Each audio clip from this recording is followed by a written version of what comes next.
Mesdames, Mesdemoiselles, Messieurs, bonsoir. Merci d'être venus nombreux et nombreuses célébrer avec nous en ce grand soir, il faut le dire, la grande fête de l'Aïd el-Fitr qui marque, comme vous le savez, la fin d'une longue et dure épreuve, la fin du mois sacré du Ramadan.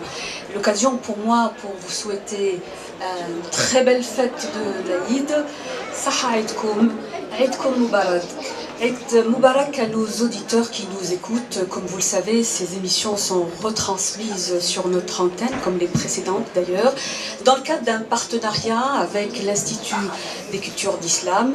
Cette année, l'Institut a inauguré, avec le British Council, un cycle de débats autour d'un thème baptisé « Rester éveillés ». Alors, et je vous propose en cette dernière nuit, mesdames et messieurs, de rester éveillés avec nous, pour parler d'un sujet qui va probablement vous passionner, un sujet qui passionne tout un chacun.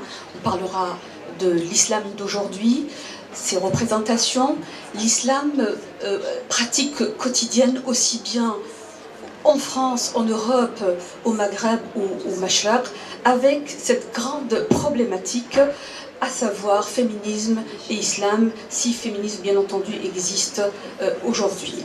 Alors, avec nos invités, et aujourd'hui nous avons des invités sur ce plateau de très haute qualité, des femmes et pas des moindres, des femmes sociologues, chercheurs, des journalistes, des femmes militantes également, mais des hommes également, puisqu'on a tenu à provoquer ce croisement de regards. Sans les hommes, une société n'est pas possible. Donc je vais tout de suite vous les proposer, donc vous les présenter très brièvement. Avec nous donc Madame Nassera Ghanif Souleiman, qui est donc sociologue-chercheur au CNRS. Vous êtes également présidente ici au conseil d'administration à l'Institut des cultures d'Islam. On reviendra tout à l'heure pendant ce débat sur cet ouvrage qui a défrayé toutes les chroniques, à savoir Les féministes et le garçon arabe avec Éric Masset. À vos côtés, Bérangère Lefranc, qui est donc une ancienne consoeur, une ancienne journaliste d'FR3.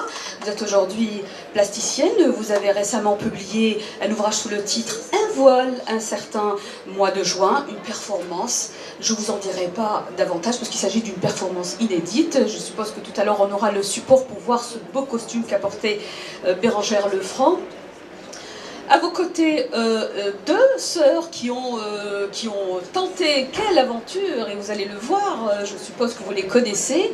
C'est deux grandes blogueuses qui ont créé un site il y a 2 ans qui s'appelle Hijab and the City. Il s'agit donc Khadija Tiganamin et sa sœur Myriam. Donc un site qui se veut un espace de liberté permettant l'émergence d'une parole féminine, mais elle ne se situe pas du tout dans la revendication, d'abord parce qu'elles se veulent d'abord des femmes d'information et qui font de l'investigation, et nous en verrons davantage tout à l'heure.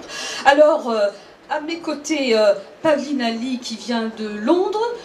Vous présidez, Madame Pavline Ali, donc le mouvement des femmes européennes.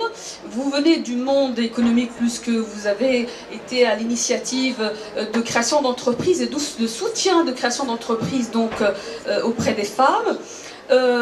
J'ai également le plaisir de recevoir sur ce plateau une autre consoeur, Samira Labidi. Je dis Samira, malheureusement, c'est pas Samira parce que mon amie Samira qui porte le même nom que vous, qui est aussi une femme engagée comme vous, qui est parmi le public que je salue, il s'agit de Maïsa Labidi. Maïsa Labidi fait beaucoup de choses. Hein. Elle est chroniqueuse donc, à Safir News, hein, donc, qui est très connue. Elle est militante, elle est coordinatrice dans un réseau international de femmes musulmanes. Elle co-préside également une très grande association aujourd'hui assez connue qui s'appelle Religion pour la paix, et à Religion, Maïsa fait, mais un pluriel bien sûr, un S.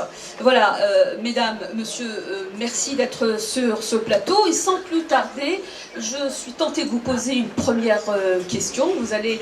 Ah oui, mais bien entendu, on a oublié le seul homme, on a oublié, on l'applaudit, voilà, je vous demande de l'applaudir.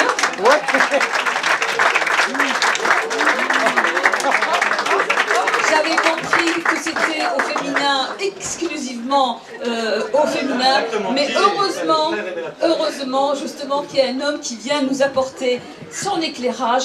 Et le croisement de regard est très important justement sur cette question qui interpelle aussi bien les hommes que les femmes. Il s'agit de M. Thierry Pacaud qui est donc philosophe, professeur, qui intervient sur des questions sur l'islam dans la revue Esprit. Thierry Pacaud, toutes nos excuses, nous ne vous avons pas oublié et pourtant on vous voit assez bien. Voilà. Alors merci encore une fois et sans plus tarder pour lancer le débat. Féminisme et islam, c'est la problématique de ce soir. Alors féminisme et islam, j'ai envie de dire, est-ce compatible ou incompatible?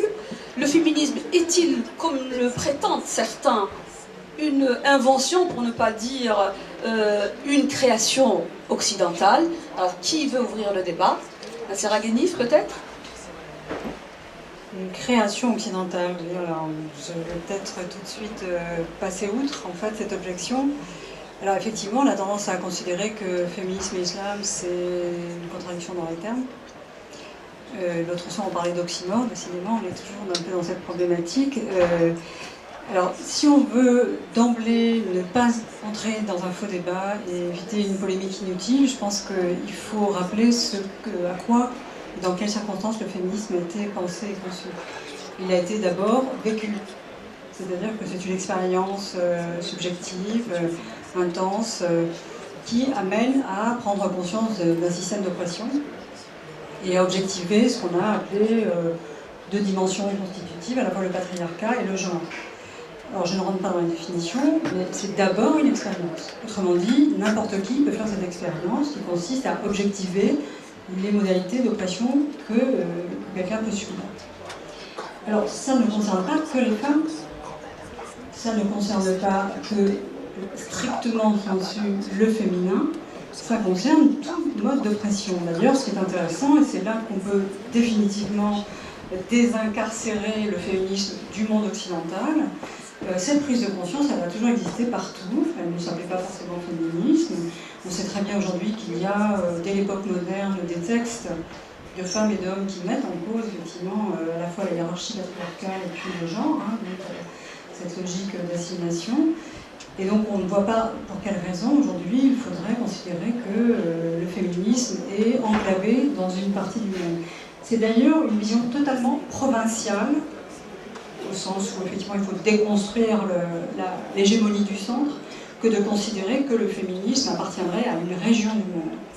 Alors s'il faut s'en convaincre, effectivement il suffit aujourd'hui de regarder tous les travaux et toutes les actions militantes qui existent partout dans le monde, et qui soit reprennent tout un ensemble, un corpus de textes théoriques très important, mais qui aussi s'inspirent de l'action qui elle-même a été considérée comme une action marquante du point de vue du féminisme. Alors, et la première question, Sarah Guenif, est-ce que féminisme et islam, c'est compatible, c'est pas incompatible? Justement, vous répondez en partie, justement. Oui, évidemment, c'est compatible, puisqu'il est possible d'activer ce mode de réflexion et ce mode de prise de conscience où qu'on se trouve. Donc je vois pas pourquoi, d'autant plus que l'islam, c'est pas très bien qu'on en parle. On parle d'un espace géographique, d'un espace spirituel, d'un espace politique. On sait très bien que l'islam est complexe et composite. Donc dès lors, effectivement, il faut admettre qu'il puisse y avoir cette rencontre, cette intersection entre une histoire personnelle qui s'inscrit dans un monde qui est musulman, et puis une volonté de s'émanciper et de prendre conscience des formes d'oppression qu'on subit. Mais il y a aujourd'hui, en fait, tout un courant qui consiste précisément... Alors, il y a celui qui consiste à réinterpréter les textes, la doctrine religieuse, le Coran, à partir d'une perspective féministe, qui donc continue l'exégèse, en quelque sorte. Mais il y a aussi une manière, plus simplement et plus dans le contexte des sociétés musulmanes,